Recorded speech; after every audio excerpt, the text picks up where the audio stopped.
Welcome back to the new video.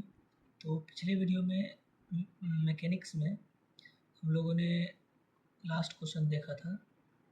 The polygons law of forces in is an extension of. यहाँ तक हम लोगों ने कर चुके थे। चलिए नेक्स्ट क्वेश्चन हम लोग आज देखते हैं यहाँ से। अगर आप लोगों ने अभी तक पिछला वीडियो नहीं देखा तो जाके देख लीजिएगा, आपको लिंक वीडियो के डिस्क्रिप्शन में मिल जाएगा। तो चलिए नेक्स्ट क्वेश्चन देखते हैं। नेक्स्ट क्वेश्चन कहता है, if a number of coplanar concurrent forces are represents by the side of a closed polygon take in order their resultant is। इसका फर्स्ट ऑप्शन कहता है मैक्सिमम, ऑप्शन बी है zero, option C है minimum and option D है infinite. तो इसका right answer हो जाएगा ऑप्शन नंबर बी। नेट जो फोर्स हमारा होता है वो क्या होता है ज़ीरो, यानी कि एफ नेट जो होता है आपके पॉलीगन्स में ज़ीरो होता है। नेक्स्ट क्वेश्चन कहता है Gauss narration is use to solve problem of. Option A है फ्रिक्शन, ऑप्शन बी है ट्रस्ट एनालिसिस यानी ग्राफिकल मेथड, ऑप्शन सी है आपका kinetics method kinematics and option D है डायनामिक्स। तो इसका राइट आंसर हो जाएगा option number B, truss analysis यानी ग्राफिकल मेथड। नेक्स्ट क्वेश्चन कहता है ए body that does not deform under the action of applied force is called. Option है plastic body, option B है इलास्टिक बॉडी, ऑप्शन सी है rigid body and option D है fluid body. तो इसका right answer क्या हो जाएगा option number B, rigid body, जो कि आप क्या कहते हैं डिफॉर्म नहीं होता है।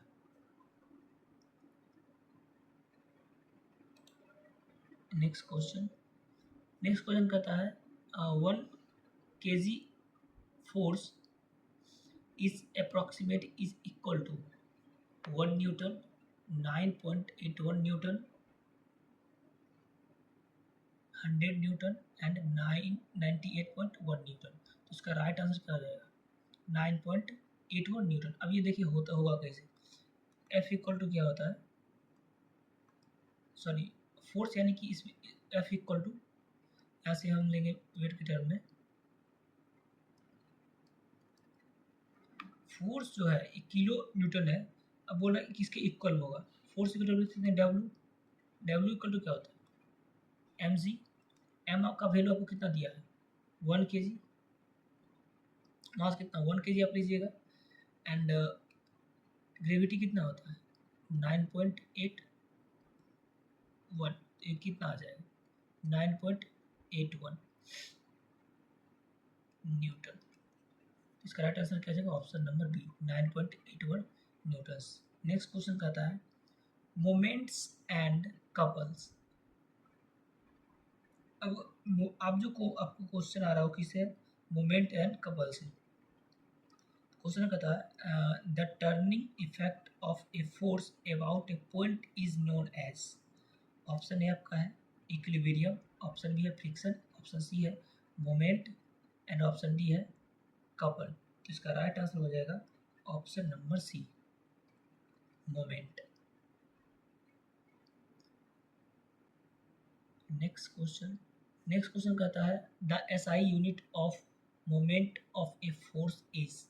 अब देखिए मोमेंट क्या होता है, जैसे मान लीजिए एक हमारा ये कोई फिक्स है यहाँ से, ठीक है, यहाँ से हम क्या लगाते हैं इस पर फोर्स लगाते हैं, मोमेंट क्रिएट करते हैं। इस पर अगर हम फोर्स लगाते हैं ये इस साइड घूमेगा या फिर ऊपर की तरफ घूमेगा, हम जिस साइड इसको घुमाना चाहें, जिस साइड में हम इसका मोमेंट क्रिएट करेंगे। हम मान लेते मोमेंट हम ऊपर की तरफ लगा रहे हैं तो ये इस साइड घूमेगा एंटी क्लॉक में। अगर हम नीचे की साइड घुमा इसको लगाएंगे फोर्स तो क्लॉक वाइज घूमेगा। अगर ऊपर जाएगा तो एंटी क्लॉक, और नीचे अगर आ रहा है डेट मीन्स क्या आ जाएगा क्लॉक वाइज। नीचे का यहाँ कहने का मतलब है कि ये जो है ये इस साइड भागेगा। यहाँ पे ये 2D है इसलिए यहाँ पे ऐसा लग रहा है, मतलब ठीक दिख रहा था तो ज़्यादा समझ में आता। फोर्स जो है सो इस साइड हम लगा रहे हैं, इसके ऊपर साइड, या फिर इसको हम धक्का देंगे तो उस साइड जाएगा अंदर की तरफ, डेट मीन्स कि इस तरह से रोटेट करेगा।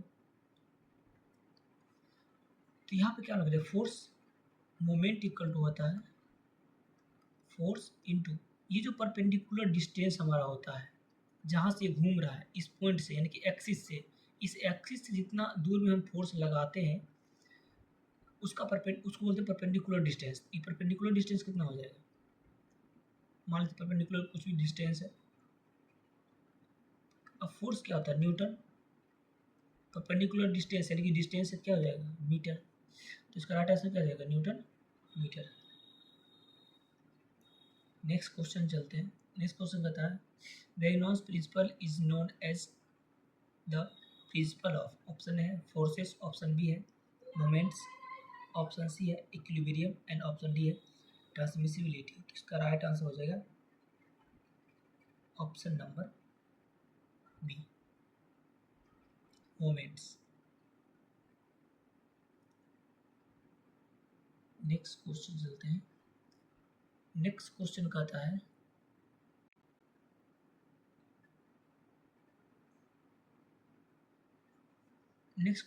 है two equal opposite and parallel forces separated by a perpendicular distance from a, option A है रिजल्टेंट, ऑप्शन बी है रिएक्शन, ऑप्शन सी है कपल एंड ऑप्शन डी है मूवमेंट। तो इसका राइट आंसर क्या हो जाएगा, ऑप्शन नंबर सी कपल। जैसे कि देखिए ये हमारा है और एक ये है, क्या है, टू इक्वल, ये दो इक्वल है, अपोजिट है। ये मान लेते हैं इस साइड में फोर्स लग रहा है F1 एंड ये फोर्स जो हमारा क्या है मान लेते हैं अपोजिट है F2। बोल रहा है पैरेलल है, आपस में क्या दोनों पैरेलल है and separated by perpendicular distance, इन दोनों के बीच का ये डिस्टेंस, इस पर क्या परपेंडिकुलर डिस्टेंस मान लेते हैं डी है। ये होता क्या है, इसको हम बोलते हैं कपलिंग, सॉरी कपल। इसको हम लोग बोलते हैं कपल।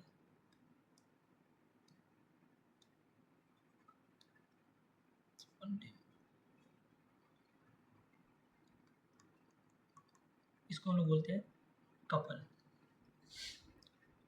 नेक्स्ट क्वेश्चन कहता है a couple produce, option A pure transition translation, option B है प्योर रोटेशन, ऑप्शन बी है both translation and rotation, option D है नो मोशन। इसका राइट आंसर हो जाएगा option number B, pure rotation. अगर आप इसको इधर घुमाते हैं, नीचे की तरफ लगाते हैं और ये ऊपर की तरफ लगाते हैं, डेट मीन्स कैमरा कहने का मतलब है नीचे और ऊपर खींच रहे हैं, बल्कि ये जो है इस साइड में लगा रहे हैं, ऊपर के साइड। ये इधर घूमेगा और ये क्या होगा उस साइड जाएगा, ये इस साइड आएगा और ये उस साइड जाएगा, मतलब क्या करेगा रोटेट करेगा आपस में। नेक्स्ट क्वेश्चन है the perpendicular distance between the lines of action of two forces forming a couple is called, option है axis of rotation, option B है arm of the couple, option C है radius of gyration and option C है centroid. तो इसका right answer हो जाएगा option number B, arm of the couple. Next question कहता है the moment of a couple is equal to, option A force into perpendicular distance between forces, option B है force per perpendicular distance, option C है sum of the two forces, option D है distance of the two forces. तो इसका right answer हो जाएगा option number A, force into perpendicular distance between the forces.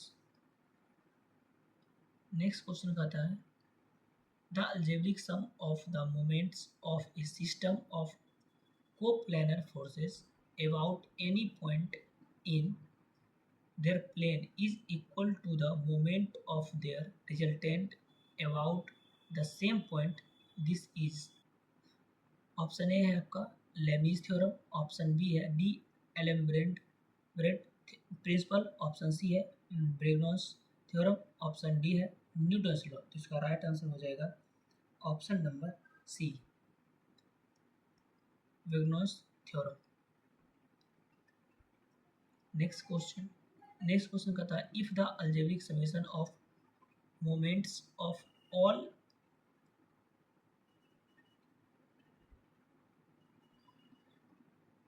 all forces about a point is zero, it implies option A है the body is translating, option B है the resultant force passes through that point, option C है the resultant is zero and option C है sorry D है the force is in motion। तो इसका right answer हो जाएगा option number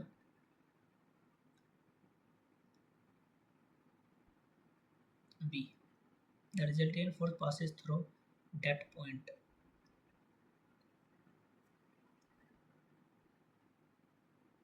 next question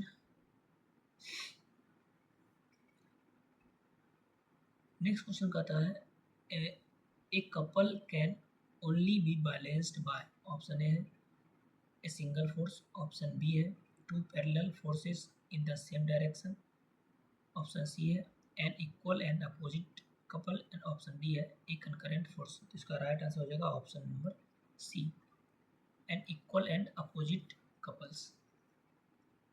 next question जो आपका है ये इक्विलिब्रियम का क्वेश्चन है। यहाँ से आपका इक्विलिब्रियम स्टार्ट हो रहा है। क्वेश्चन कहता है ए body is said to be in equilibrium if, यानी कि कोई बॉडी हमारा इक्विलिब्रियम में कब रहेगा। ऑप्शन ए है it is moving with uniform acceleration, option B है the resultant of all forces acting on it is zero, option C है it has unbalanced force acting on it and option D है its mass is zero. तो इसका right answer हो जाएगा option number B, the resultant of all forces acting on it is zero. मान लेते जैसे कि हमारा एक ये बॉडी है, इस पे हम फोर्स लगा रहे हैं, इधर से फोर्स लगा रहे हैं। अब ये बॉडी, ये सरफेस है, अब ये बॉडी इक्विलिब्रियम में रहेगा, यानी कि जहाँ पर है वहीं पर रहेगा, ना ही ये इधर जाएगा ना ही ये इधर जाएगा। कब? जब हमारा ये फोर्स F1 एंड F2 क्या होगा, आपस में इक्वल हो जाएगा। डेट मीन्स इसका हम समेशन निकालें ऑल फोर्सेस का, यानी कि समेशन ऑफ फोर्स निकालने के लिए जीरो होना चाहिए, यानी कि F1 प्लस F2 आपका क्या आ रहा है, F1 इक्वल है F2 के, इसको हम बोल सकते हैं ये F2 इक्वल है आपस में, तो ये क्या हो जाएगा F1, ये इसके अपोजिट में तो माइनस F2 यानी कि जीरो। तो इसका राइट आंसर हो जाए option number B. Next question कहता है for a system of coplanar concurrent forces is equilibrium the algebraic summation of, option A है horizontal component is zero, option B है vertical component is zero, option C है both A and B and option D है moment is non zero. इसका right answer हो जाएगा option number A and B, यानी कि vertical force and horizontal force दोनों क्या होना चाहिए, आपस में बराबर होना चाहिए। जैसे कि ये हमारा बॉडी है, इस पर जो भी फोर्स लग रहा है, चाहे वर्टिकल फोर्स लगे या फिर हॉरिजॉन्टल फोर्स लगे, इसका समेशन क्या होना चाहिए, आपस में जीरो होना चाहिए। समेशन ऑफ एफ एच भी क्या होगा zero and summation of F भी क्या होना चाहिए जीरो। देन ये बॉडी क्या रहेगा आपस में, देन ये बॉडी क्या रहेगा इक्विलिब्रियम रहेगा। नेक्स्ट क्वेश्चन कहता है for a system of coplanar non concurrent forces is forces to be in equilibrium the conditions are, option A है समेशन ऑफ एच, यानी कि summation of vertical horizontal force and summation of vertical force, बोला option A zero होना चाहिए। और second option कर रहा है मोमेंट जो है ओनली जीरो होना चाहिए, एंड ऑप्शन सी कर रहा है horizontal force vertical force and moment तीनों जीरो होना चाहिए, और ऑप्शन डी कह रहा सिर्फ हॉरिजॉन्टल फोर्स इक्वल होना, जीरो होना चाहिए। तो इसका राइट आंसर क्या हो जाएगा? Option number C. तीनों जो है हॉरिजॉन्टल फोर्स, वर्टिकल फोर्स और मोमेंट तीनों क्या होना चाहिए? जीरो होना चाहिए।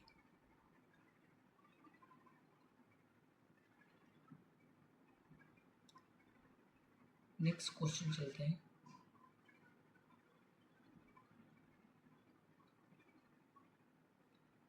नेक्स्ट क्वेश्चन कहता है आपका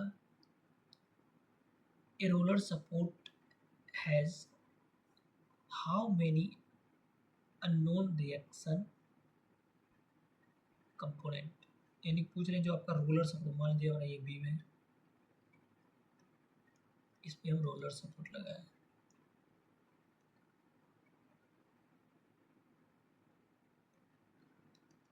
ये हमारा कहता है रोलर सपोर्ट।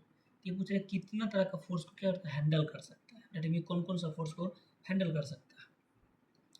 ऑप्शन ए आपका है एक perpendicular to the surface, option B है आपका two horizontal and vertical, option C है आपका three horizontal vertical and moment, and option D है आपका जीरो। इसका राइट आंसर क्या हो जाएगा? Option number A perpendicular to the surface, that means की वर्टिकल, ये हमारा रोलर सपोर्ट है, ठीक है। अगर हम इस पर हॉरिजेंटल फोर्स लगाते तो ये आगे बढ़ जाएगा, इस डायरेक्शन में क्या करेगा? मूव करने लगेगा। अगर हम इस पर वर्टिकल फोर्स लगाते हैं, क्या नीचे जाएगा? नहीं जाएगा, जहाँ है वहीं पर रहेगा। ये सिर्फ एक ही फोर्स क्या कर रहा है? हैंडल कर रहा है। इसका इसलिए इसका राइट आंसर क्या जाएगा? वन। और पर और ये जो सरफेस है हमारा, सरफेस पे क्या है? ये फोर्स जो हमारा लग रहा है, ये क्या हमारा सरफेस के परपेंडिकुलर है। नेक्स्ट क्वेश्चन चलते हैं। नेक्स्ट क्वेश्चन कहता है a hinge support resist motion in how many direction. Option A है आपका वन, ऑप्शन बी है आपका two vertical and horizontal, option C है आपका थ्री डायरेक्शन, और ऑप्शन डी है आपका ऑल ऑफ मोशन। तो इसका राइट आंसर हो जाएगा option number B two horizontal and vertical. Next question चलते हैं। नेक्स्ट क्वेश्चन कहता है a fix support provides option A only vertical horizontal reactions only, and option C है vertical reaction horizontal reaction and a resisting moment, option D है only a resisting moment। तो इसका right answer हो जाएगा option number C. Option number C vertical reaction, horizontal reaction and resisting moment, तीनों ये तीनों को हैंडल करता है कौन? Fix support. नेक्स्ट क्वेश्चन चलते हैं। नेक्स्ट क्वेश्चन कहता है ए फ्री बॉडी डायग्राम, यानी कि FBD is a diagram. Option A है showing the body isolated from its surroundings with all active and reactive forces applied to it, option B है आपका showing only the internal forces, option C है आपका showing only the dimensions, and option D है आपका showing only the weight of the body. तो इसका right answer हो जाएगा option number A. Next question तब चलते हैं। नेक्स्ट क्वेश्चन का था आपका according to Lami's theorems if three concurrent forces are in equilibrium each force is applied to the, option है आपका cosine of the angle between the other two forces, option B है sine of the angle between the other two forces, and option D है triangle of the angle between the other two forces, and option D है आपका square of the angle between the other two forces। तो इसका right answer हो जाएगा option number B sine of angle between the other two forces, जैसे कि ये हमारा ट्रायंगल है, ठीक है। ये थीटा हम मान लेते हैं theta one, theta two and ये थीटा थ्री। एक फोर्स इधर लग रहा है F1, मान लीजिए ये हमारा F2 एंड ये अगर F3 है, तो बोल रहा कि इसका होता होगा sine of the angle between two other forces, यानी कि F1 बाय, ये दो अदर फोर्स बचा, अगर F1 हम लेते हैं, दो अदर फोर्स बच गया F2 एंड F3, तो इसके दोनों बीच का एंगल क्या है, θ3, यानी यहाँ हो जाएगा साइन θ3 इज इक्वल टू, अगर F2 हम लेते हैं, ये फोर्स अगर हम लेते हैं टोटल F2, तो इस तो बचता कौन कौन सा है, F1 एंड F3, तो इसका हो जाएगा F2 बाय साइन θ1, एंड अगर हम F3 लेते हैं ये, तो इधर कौन सा कौन बचता है, F1 एंड F2, इसका बीच का एंगल क्या है, θ2, ये हो जाएगा साइन θ2। यही है आपका क्या, लेमीज थ्योरम। फिर नेक्स्ट क्वेश्चन तरफ चलते हैं। नेक्स्ट क्वेश्चन कहता है the number of independent equilibrium equation very available for a 2D concurrent force system is, option A है 1, ऑप्शन बी है 2, ऑप्शन 3 है 3 एंड ऑप्शन डी है 6। तो इसका राइट आंसर हो जाएगा option number B 2। Next question चलते हैं। If a body is subjected to 3 forces in equilibrium their line of action must be, option A है बी पैरेलल टू और intersect at a single point, option B है form the triangle, option C है be collinear and form a straight line. तो इसका right answer हो जाएगा option number A be parallel और intersect eight a single point. Next question चलते हैं। Next question कहता है, अब यहाँ से आपका क्या होता है, फ्रिक्शन का क्वेश्चन स्टार्ट हो रहा है। चलिए देखते हैं।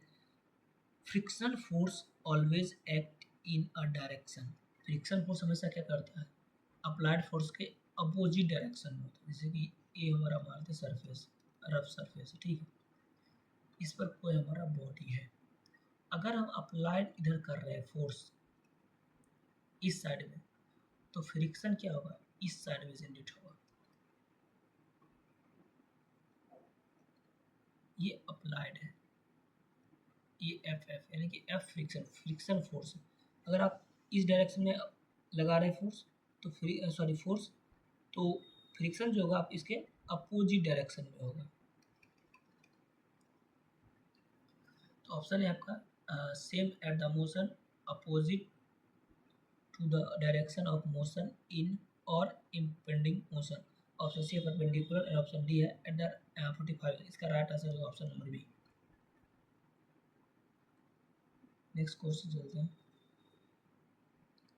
नेक्स्ट क्वेश्चन कहता है the maximum value of static friction just before the body start to move is called dynamic motion, kinetic motion, limiting motion and rolling, sorry dynamic friction, kinetic friction, limiting friction and rolling friction. इसका right answer हो जाएगा option number C limiting friction. Next question कहता है dynamic यानी kinetic friction is always, option A है greater than limiting friction, less than limiting friction, equal to limiting friction and zero. तो इसका right answer हो जाएगा option number B less than the limiting friction. Next question आपका कहता है the ratio of limiting friction F to the normal reaction are known as, option A angle friction, angle of friction, coefficient of friction, angle of repose and mechanical advantage। तो इसका right answer हो जाएगा option number B coefficient of friction यानी कि mu.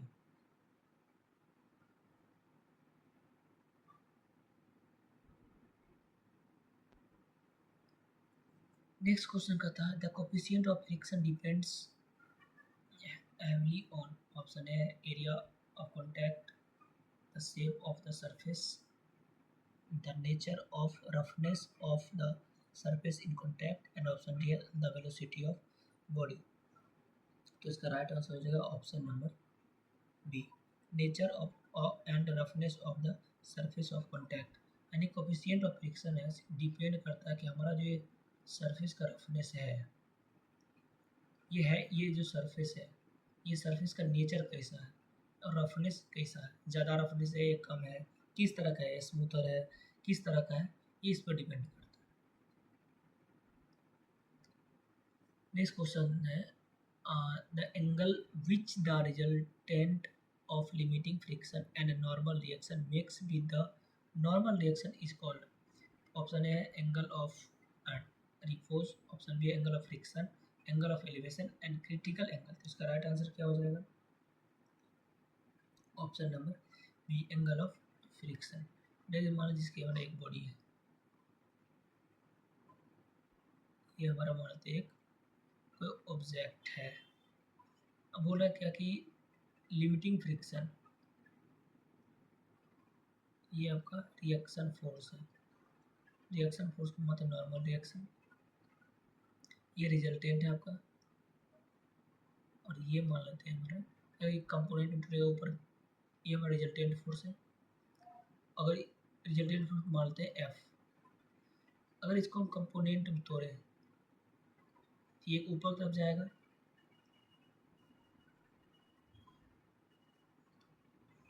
ये angle हम मान लेते हैं थीटा। ऊपर का क्या हो जाएगा? एफ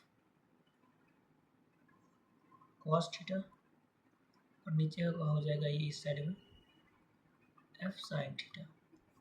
अब पूछा रिजल्टेंट फोर्स है और नॉर्मल रिएक्शन, ये दोनों के बीच का जो ये एंगल है, सिर्फ ये बड़ा वाला यानी कि थीटा एंगल, इसको क्या बोलते हैं? इसको बोलते हैं एंगल ऑफ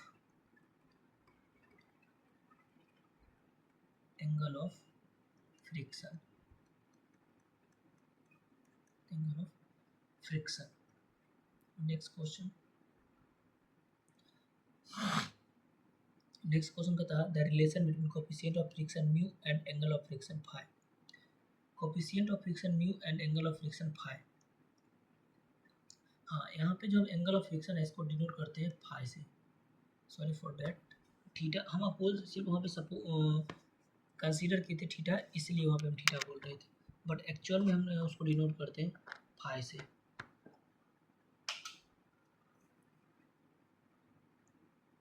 इसका राइट आंसर हो जाएगा option number B, sorry C, mu equal to 10 phi. Next question तक चलते हैं। नेक्स्ट क्वेश्चन कहता है the maximum angle of an inclination plane, inclined plane with the horizontal, बोल रहा है कि एक ये प्लेन है हमारा, बोला इसके एक और इंक्लाइंड प्लेन है, इस पे एक इंक्लाइंड प्लेन है, हॉरिजॉन्टल, हॉरिजॉन्टल का क्या है? इंक्लाइंड, ये हॉरिजॉन्टल है आपका हॉरिजॉन्टल, और ये क्या है? इंक्लाइंड प्लेन है। बोला eight which a body place on it just on a point slide down is called, यानी इस पे एक क्या है? बॉडी, और इसका एंगल जो है कितना एंगल रखे कि ये बॉडी क्या करने, जस्ट स्टार्ट हो जाए नीचे तरफ स्लाइड करना, ठीक है। इसको हम बोलते क्या? इसको हम बोलते हैं angle of repose, angle of repose. Next question, next question है आपका what is the relation between angle of friction and angle of repose. Angle of repose को हम एक्चुअल, यहाँ पे हम थीटा सिर्फ समझाने के लिए बता रहे हैं, बट इसका एक्चुअल हम डिनोट करते हैं किससे? अल्फा से। अब बोले angle of friction and angle of repose में रिलेशन क्या है? Option A phi greater than alpha, phi less than alpha, and phi equal to alpha, and phi equal to 2 है। तो इसका राइट आंसर हो जाएगा option number C, phi equal to alpha, यानी कि एंगल ऑफ आपका जो फ्रिक्शन है, एंगल ऑफ फ्रिक्शन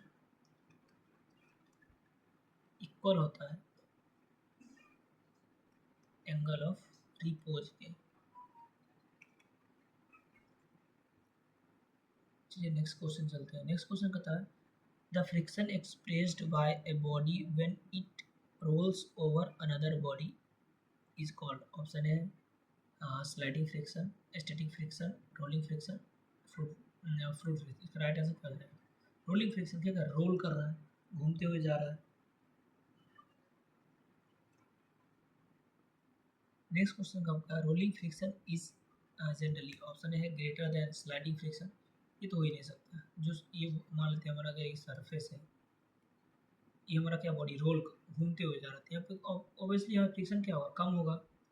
और ये हमारा बॉडी है, अगर इसी बॉडी को हम अगर यहाँ से खींचे, घुमाए नहीं खींचे, तो यहाँ ऑब्वियसली यहाँ पे क्या होगा, फ्रिक्शन ज़्यादा होगा, घर्षण ज़्यादा होगा, ये यहाँ फ्रिक्शन क्या होगा, ज़्यादा हो जाएगा। तो क्या हो जाएगा, ऑप्शन नंबर बी हो जाएगा इसका।